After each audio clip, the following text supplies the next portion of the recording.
Hello guys, welcome, good evening, आप सभी का स्वागत है। दोस्तों, आज 15 जनवरी 2026 है और बात करेंगे आज की इस वीडियो में। एक वैकेंसी जारी हुई है आप सभी के लिए। राजस्थान के जो नर्सिंग स्टाफ है, अपने नर्सिंग अभ्यर्थी है और एएनएम बहने है, फार्मासिस्ट है और अन्य पदों पर यहाँ पर वैकेंसी जारी हुई है। तो इसको ऊपर पूरी चर्चा करेंगे कि क्या क्या है वैकेंसी। एक तरह से जो बेरोजगार नर्सेज है उनके लिए एक अपॉर्चुनिटी है या फिर उनके साथ एक खेल हुआ है या धोखा हो रहा है। इसके अलावा बात करेंगे आगे इस वीडियो में कि आवेदन इसमें किस प्रकार से करोगे आप, वेतन और पद इसमें कितने हैं, प्रक्रिया क्या रहेगी, उन सभी चीज़ों के बारे में। तो ये देखो, मैं बता देता हूँ आपको, काफ़ी सारे पद यहाँ पर निकले हैं। ठीक है, कार्यालय मुख्य चिकित्सा स्वास्थ्य अधिकारी जयपुर द्वितीय की तरफ से ये नोटिफिकेशन जारी हुआ है। राजस्थान सरकार CMHO जयपुर द्वितीय, जयपुर सेकंड की तरफ से यहाँ पर आप डेट देख सकते हो। मिनी स्वास्थ्य भवन, सेठ कॉलोनी, जयपुर, यहाँ पर आपको एड्रेस देखने को मिलेगा। क्रमांक नंबर 194 है और ये जो दोस्तों है ई निविदा सूचना है। मतलब ये है कि CMHO ऑफिस जयपुर द्वितीय ने यहाँ पर ई निविदा निकाली है, टेंडर निकाला है किसी कंपनी को टेंडर देने के लिए कि आप आइए टेंडर लीजिए। और इसमें जो पोस्टें दे रखी है, 6 प्रकार की पोस्ट आपको देखने को मिलेगी। इन 6 पोस्टों को आपको फुलफिल करना है, यानी लगाना है, स्टाफ को हायर करना है, एक तरह से मान लीजिए, है ना। तो इसमें अपन बात करेंगे सभी कुछ चीज़ों के बारे में। सबसे पहले मैं आपको बता देता हूँ कि आपको जो जैसे ही ये टेंडर ओपन होगा तो इसकी सूचना भी आपको सबसे पहले हमारे चैनल पर ही मिलेगी। आप हमारा जो है टेलीग्राम और व्हाट्सएप ग्रुप ज्वाइन कर सकते हो, जहाँ पे आपको सभी चीज़ें बराबर तरीके से मिल रही है। सलीश nursing academy telegram channel, telegram पर जाकर सर्च कीजिए और ये हमारा व्हाट्सएप चैनल है। सभी के लिंक आपको हमारे इसी वीडियो के यहाँ पर नीचे देखने को मिलेंगे दोस्तों। तो बात करेंगे इसके बारे में कि यह नोटिस किस बारे में है दोस्तों। यह ई निविदा नोटिस है, ये ई टेंडर नोटिस है। मुख्य चिकित्सा एवं स्वास्थ्य अधिकारी CMHO जयपुर द्वितीय द्वारा ये जारी किया गया है। इसमें भर्ती सरकार नहीं कर रही, इसमें भर्ती कौन करेगा? सेवा प्रदाता एजेंसियाँ, आउटसोर्सिंग मैन पावर जो सप्लाई एजेंसी होती है वो मानव संसाधन के रूप में स्टाफ को हायर करेंगे, उपलब्ध कराने के लिए यहाँ पर टेंडर मांगे गए हैं। मैं आपको ये भी बताऊंगा कि बार बार सरकार ऐसा क्यों करती है, टेंडर क्यों निकालती है, बार बार सरकार खुद नहीं लेती, ये एजेंसी को ही क्यों देती है ये टेंडर कि भाई आप आइए एजेंसियाँ। इसके पीछे भी जो कारण है उसके बारे में भी यहाँ पर विश्लेषण करेंगे। पहले अपन पदों के बारे में बात कर लेते हैं, कितनी सैलरी मिलेगी, क्या योग्यता रहेगी, कौन कौन इसमें अप्लाई कर सकेगा, सभी कुछ चीज़ों के बारे में बात करेंगे। तो ये नई नर्सिंग भर्ती है, एएनएम फार्मासिस्ट भर्ती नहीं दोस्तों, ये सरकारी भर्ती एक तरह से है, लेकिन ये प्रॉपर सरकारी भर्ती नहीं है। ये अनुबंध, कॉन्ट्रैक्ट, आउटसोर्सिंग के आधार पर पद बनने की एक प्रक्रिया है। यानी कॉन्ट्रैक्ट पर आपको लगाया जाएगा, संविदा पर आपको लगाया जाएगा, आउटसोर्सिंग के माध्यम से आपको लगाया जाएगा। दूसरा सवाल आपका ये होगा इसके अंदर कि यह नई नर्सिंग भर्ती एएनएम फार्मेसी भर्ती है, क्या ये नई भर्ती है? तो मैं बता दूं आपको, ये सरकारी भर्ती नहीं है। अनुबंध, कॉन्ट्रैक्ट, आउटसोर्सिंग आधार पर पद बनने की ये प्रक्रिया है। अगर बात करेंगे इसमें तो इसमें आपको दोस्तों देखने को मिलेंगे टोटल 231 पद। जी हाँ दोस्तों, मैं आपको बता देता हूँ, ये देखिए इसमें देखो, मेडिकल ऑफिसर यानी डॉक्टर की है, जनता क्लिनिक पर आपको लगाया जाएगा। यानी आयुष्मान आरोग्य मंदिर जो आपके ज़िले में भी है, आपकी तहसील में भी है, आपके गांव में भी है। ये एक तरह से यूँ मान के चलो कि जो बेरोजगार नर्सेज हैं उनके लिए तो एक अपॉर्चुनिटी है, लेकिन जो पहले से लगे हुए हैं नर्सिंग कर्मचारी है उनके लिए एक तरह से ये धोखा है, क्योंकि सरकार को इस तरह की वैकेंसियाँ नहीं निकालनी चाहिए ठेके से, और इनको परमानेंट वैकेंसियाँ निकालनी चाहिए, या फिर NHM और राजमिस के थ्रू जो वैकेंसियाँ करवा रही है गवर्नमेंट एग्जाम के जरिए वो निकालनी चाहिए। ओके, तो इसमें देखो, मेडिकल ऑफिसर यानी डॉक्टर की वैकेंसी इसमें 33 पोस्टें हैं। ये जयपुर जिले के जो अभ्यर्थी हैं उनको प्राथमिकता दी जाएगी इसमें दोस्तों। मैं आपको बता दूं, जयपुर जिले के जो भी नर्सिंग अपने अभ्यर्थी है जिन्होंने नर्सिंग पास कर ली है, बेरोजगार है, तो वो इनमें लग सकता है। मैं सैलरी भी आपको उसमें बता दूंगा अनुमानित। इसमें नर्सिंग स्टाफ, ये नर्सिंग कर्मी है ना, इसकी भी यहाँ पर बहुत सारी पोस्ट निकाली है जयपुर से। 66 पोस्टें, अच्छी खासी पोस्टें हैं, यानी 66 अभ्यर्थियों को रोजगार मिलेगा। जो 66 अभ्यर्थी अभी बेरोजगार घूम रहे हैं, है ना, जिनको यहाँ पर थोड़ा बहुत पैसों की आवश्यकता भी है और जिनको अनुभव भी चाहिए। ओके, इसमें आपको दोस्तों बोनस भी मिलेगा, कोई शक वाली बात नहीं है, 100% बोनस मिलने वाला है। और आगे देखो, एएनएम की पोस्ट भी है, 33 पोस्ट यहाँ पर दी गई है। फार्मासिस्ट की पोस्ट है 33, सपोर्टिंग स्टाफ की 33 है, स्वीपर यानी स्वीपर होते हैं सफाई करने वाले, मेरे ख्याल से 33 पोस्ट है।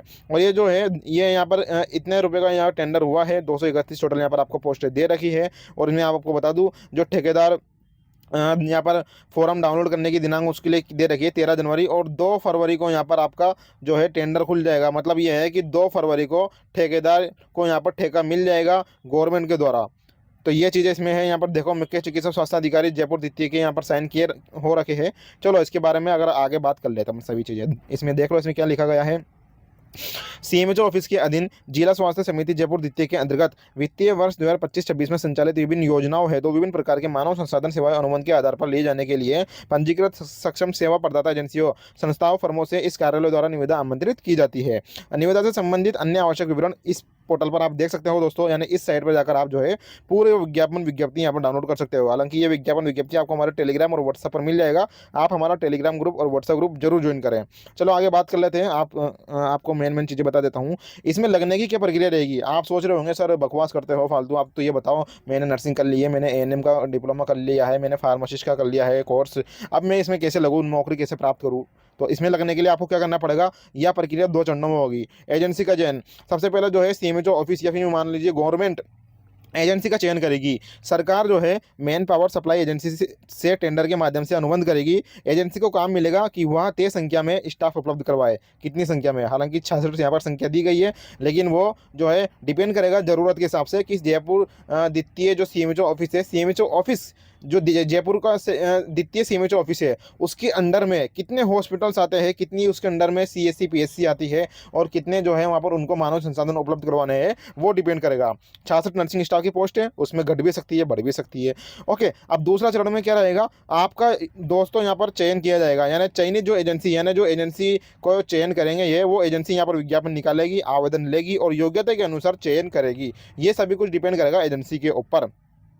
सीएमएचओ कार्यालयों की शर्तों के अनुसार यहाँ पर नियुक्ति आपकी रहने वाली है, यानी शर्तें यहाँ पर सीएमएचओ ऑफिस की ही रहेगी। इसका मतलब यही है 100% इसमें फेयर जो है आपका सिलेक्शन रहने वाला है। बाकायदा इसमें आपकी विज्ञप्ति निकलेगी। दोस्तों मैं बता दूं, जैसे ही विज्ञप्ति निकलेगी इसकी, आपको सबसे पहले हमारे यूट्यूब चैनल पर, हमारे टेलीग्राम चैनल पर, ये देखिए हमारा टेलीग्राम चैनल है, ज्वाइन कर लो फटाफट, फॉलो कर लो इसको जल्दी से। और ये हमारा व्हाट्सअप चैनल है, जल्दी से फॉलो कर लीजिए। आप हमारे दोस्त बनना चाहते हो तो इंस्टाग्राम पर भी हमें फॉलो कर सकते हो। काफ़ी अच्छा खासा वहाँ पर जो है आजकल हमारे पास ट्रैफिक है, काफ़ी अच्छे खासे हमारे पास संख्या है अभ्यर्थियों की जो हमसे लगातार कांटेक्ट में रहती है।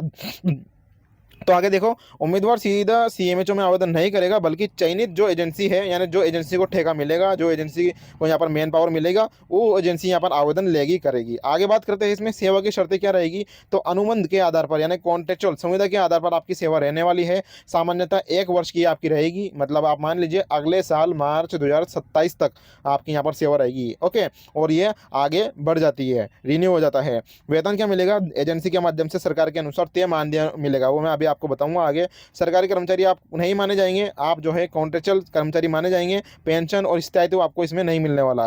नोटिस किसके लिए ये वैकेंसी ज़्यादा इंपॉर्टेंट होने वाली है दोस्तों, तो ये जो नर्सिंग स्टाफ है, एएनएम बेने है, ऑक्सिलरी नर्स, मिडवाइफ यानी महिला स्वास्थ्य कार्यकर्ता, फार्मासिस्ट अभ्यर्थियों के लिए ये वैकेंसी काफ़ी इंपॉर्टेंट होने वाली है। कैसे, वो ध्यान से सुनो। अब जो एनएचएम जनता क्लिनिक संविदा नौकरी करना चाहते हैं वो इसको ज्वाइन कर सकते हैं। अनुभव जिसको चाहिए, इच्छुक उम्मीदवार, इसमें आपको अनुभव मिलेगा पूरे 1 साल का, जो आपके लिए काम आएगा प्राइवेट हॉस्पिटल में। यदि आपने जीएनएम की है तो आप इसमें लगिए, आप एम्स का भी एग्जाम दे सकते हो। तीसरा, इसमें यदि आप लगते हो 1 साल काम करते हो तो आपको 10%, 2 साल काम करते हो आपको 20%, 3 साल काम करते हो तो आपको 30% यहाँ पर अधिकतम बोनस दोस्तों यहाँ पर आपको मिलने वाला है। जो फिर वैकेंसी आएगी भविष्य में मेरिट और बोनस के आधार पर, उसमें आपका बोनस जुड़ेगा, 100% जुड़ेगा। 100% जो है ये बोनस आपका लाइफ टाइम रहने वाला है। राजस्थान में जब तक संविदा पड़ता, ठेका पड़ता रहेगी, तब तक राजस्थान में मेरिट और बोनस के आधार पर वैकेंसियाँ आती रहेगी। किसी के भी बहकावों में नहीं आना है दोस्तों, आपको 100% श्योर है, लिख के दे रहा हूँ। किसी के बोलने से, वीडियो एडिट करके डालने से यहाँ पर नियम नहीं बदलने वाले। नियम तभी बदलेंगे जब सरकार चाहेगी, है ना, तब यहाँ पर चीज़ें बदलेगी। देखिए मैं बता दूँ आपको, यह नई भर्ती नहीं है, लेकिन नियमित सरकारी भर्ती भी नहीं है। ये एजेंसी के माध्यम से यहाँ पर अनुबंध पर नियुक्ति करने के लिए वैकेंसी निकाली गई है। अब आप कहोगे सर ठीक है, वो सब आपका कहना ठीक है, हम एजेंसी का पता कैसे करेंगे दोस्तों, मैं वो भी बता देता हूँ आपको।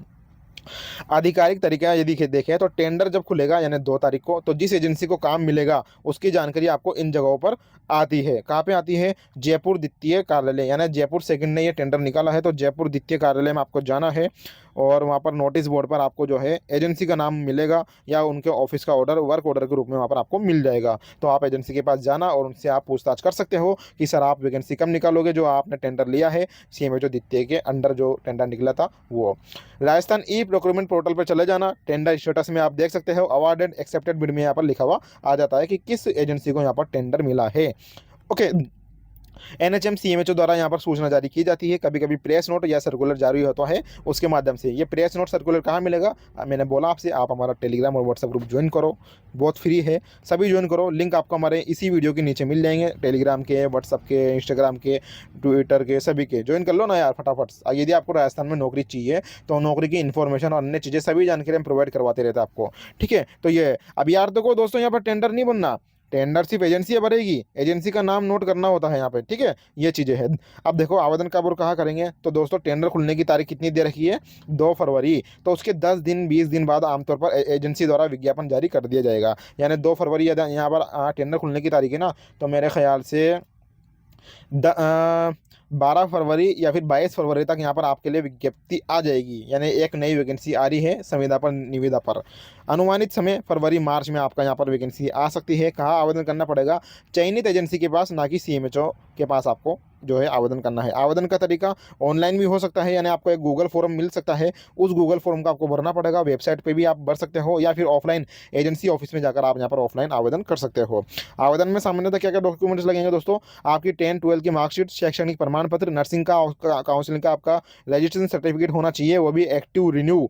ओके, यदि किसी को रिन्यू करवाना है रजिस्ट्रेशन का सर्टिफिकेट, तो आप हमारे व्हाट्सअप ग्रुप में जुड़ जाइए। हमारी मैं अभी बता दूंगा आपको, हम भी जो है हमारे ई मित्र के द्वारा आपको सर्विस दी जाती है, जिसके माध्यम से हम आपका रजिस्ट्रेशन रिन्यू करते हैं। वहाँ पे और भी सूचनाएं आपके पास आती रहती है।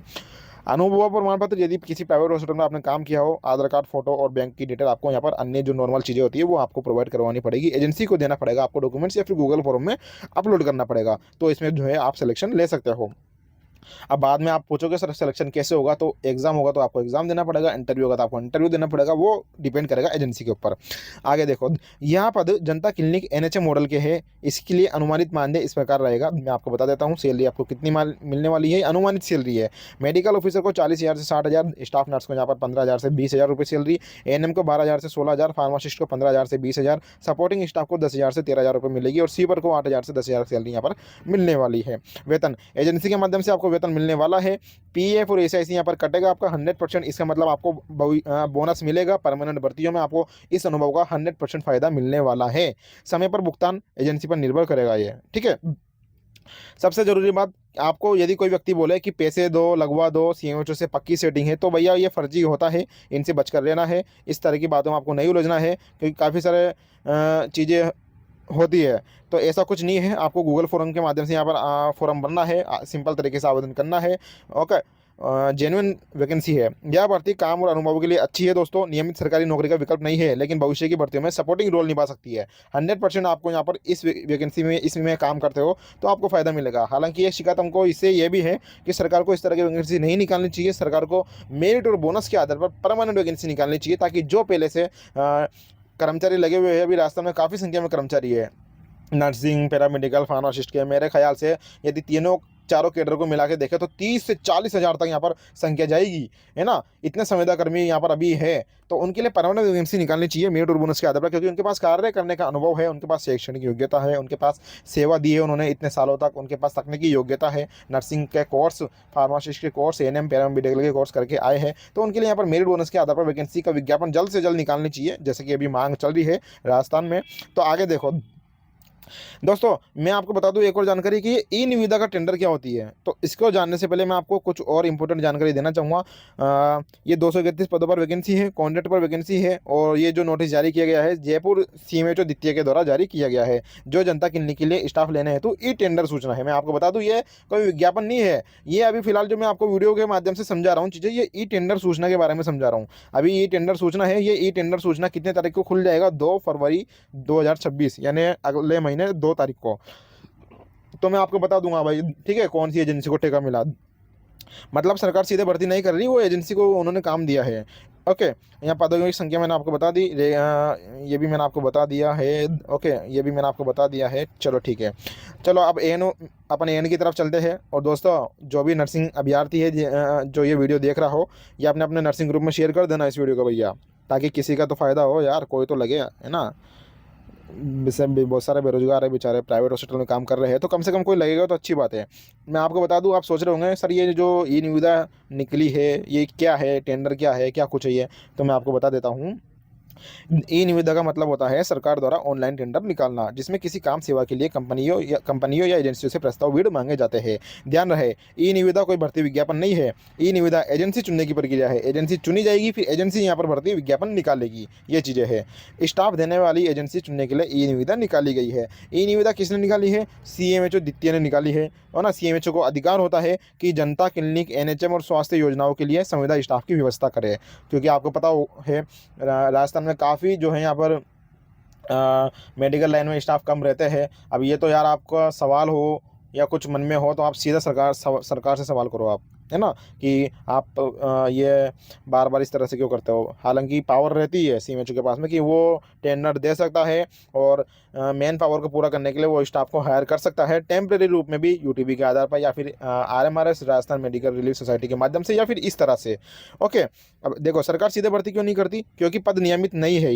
ये पद दोस्तों स्थायी रेगुलर स्वीकृत पद नहीं है, इसलिए सरकार सीधे भर्ती नहीं कर सकती। ओके, अब काफ़ी सारे लोग सोच रहे होंगे सर ये 231 पोस्टर पर यहाँ पर वैकेंसी निकाली है, इसमें 66 नर्सिंग स्टाफ पोस्ट है, इसमें ठेका पर्दा से लगा रहे, तो ये कोई स्वीकृत पद नहीं है। इनको सिर्फ मैन पावर हायर करने के लिए लगा रहे हैं। ध्यान रखो, काफ़ी सारे लोग विरोध करते हैं कि ठेका पर्दा वाली वैकेंसी भर्तियाँ नहीं होनी चाहिए। अरे भैया, ये कोई स्वीकृत पद नहीं है। ये सिर्फ टेम्परेरी रूप से मेन पावर को पूरा करने के लिए, आवश्यकता को एक तरह से यूँ समझो पूरा करने के लिए टेम्परेरी रूप से इनको लगाया जा रहा है। हाँ, ये जरूर बात है कि ये जब काम करेंगे, सेवा देंगे सरकारी योजनाओं में, तो इनको बोनस मिलेगा और वो मिलना भी चाहिए यार। वो मेहनत कर रहे हैं, कम वेतन में भी काम करेंगे बहुत सारे। अभी 66 जो संख्या निकाली है कि कम वेतन में तो काम करेंगे 1 साल तक, तो 10% इनको मिल जाएगा। सीधी सी बात है, सरकारी योजना में काम किया है तो ये बात है।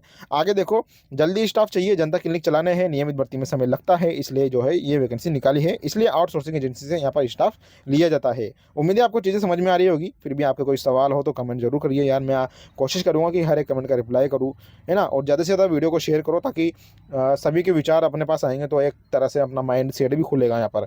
आगे देखो, बजट और जिम्मेदारी एजेंसी पर डालना, salary payment, PF, SSI, attendance, ये सब जो है एजेंसी यहाँ पर संभालेगी। ई निविदा का बेरोजगार नर्सेज से क्या संबंध है? तो देखो, बेरोजगार नर्सेज को ये समझना जरूरी है कि ये सरकारी भर्ती फॉर्म नहीं है, इसमें नर्स सीधे आवेदन नहीं कर सकती। पहले एजेंसी चुनी जाएगी, फिर एजेंसी के माध्यम से नर्सेज से यहाँ पर आवेदन लेगी। ओके, ये चीज़ें हैं। सरकार ऐसी भर्ती बार बार क्यों करती है? क्योंकि स्वास्थ्य सेवाएं बंद नहीं कर सकती, रेगुलर भर्ती लंबित रहती है, मतलब लंबे समय में भर्ती आती है। जनता क्लिनिक, एनएचएम चलाना यहाँ पर जरूरी होता है, इसलिए कॉन्ट्रैक्ट सिस्टम यहाँ पर अपनाया जाता है। ये चीज़ें भी आप लोगों को समझना चाहिए। सरल उदाहरण समझने के लिए, जैसे अस्पताल को सफाई कर्मचारी चाहिए तो सरकार कंपनी से समझौता करती है। सफाई कर्मचारी कंपनी के होते हैं, सरकार के नहीं होते। यह मॉडल नर्सिंग, एएनएम, फार्मासिस्ट पर भी लागू किया गया है या किया जाता है। ये चीज़ें हैं। एक लाइन में निष्कर्ष देखो तो ई निविदा एजेंसी का चयन भर्ती एजेंसी के माध्यम से सरकारी नौकरी नहीं है।